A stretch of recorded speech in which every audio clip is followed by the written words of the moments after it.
When I first got involved with boxing, I've not got a boxing background. I've come from working with young offenders, and it was bringing a young offender down to Fitzroy Lodge Boxing Club 10 years ago, and I've been hooked ever since, because the benefit that you get for these young people get from boxing, I mean, what Natasha has achieved is fantastic, but I'm talking about other benefits that we've received, that we've seen with young people who have come from really troubled backgrounds, as some of the lads here have, and they've gone on to be regular members of the boxing club. They've gone on to really turn their lives around, and the discipline, the hard work, the self-control that they've learnt from boxing, they've been able to link into other areas.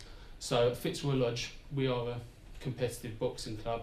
We're there to create competitive boxers, to get them to be the best boxers they can be. But with Carney's community, which we've recently established, although we've been doing the work for the past 10 years, myself and Mark Riot, who's the head coach, we're trying to sort of act as a filter to Fitzroy Lodge Boxing Club, also to Earlsfield Boxing Club as well, which is where Louis is from. So we get referred disadvantaged young people. We get young people who've been excluded from school, who've recently left prison, who are referred from youth offending team, referred from the police, and we work with them in the boxing club using the theories that are used in boxing clubs, and we get them to a point where we can turn them around and where they want to turn around. Some of them are filtered into the boxing clubs and go on and compete. Some of them are filtered into other avenues, but it's all very strongly based around the way that boxing works, and very strongly based around the discipline and the honour code that comes from boxing, and we've seen some huge successes in it.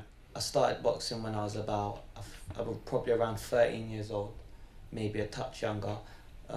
Just out of secondary school, I was getting to the age where my testosterone levels was flying, and I wanted to be, as some would say, a bad boy, a rude boy. I wanted to be that. I think my mum and dad, they caught that early. They could see from early that if they don't get me into something, what's going to happen. They asked me, what sport do you want to try? I tried football, I tried karate, and I knew I wasn't going to be a David Beckham or Bruce Lee, so I thought we tried boxing. I say boxing's unique because it helps you stay focused and want to achieve something in your life.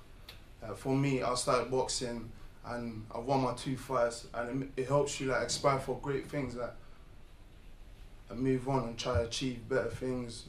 It helps you overall in your life.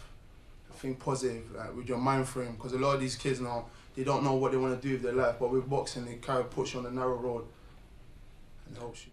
It's changed my state of mind completely. Before I only wanted to do negative things, whereas now success is what's cool to me. That's the only thing I dream about. Every day I wake up, success is on my mind. I go to sleep with the exact same thought, and I don't think if I wasn't in boxing I would have that same mentality.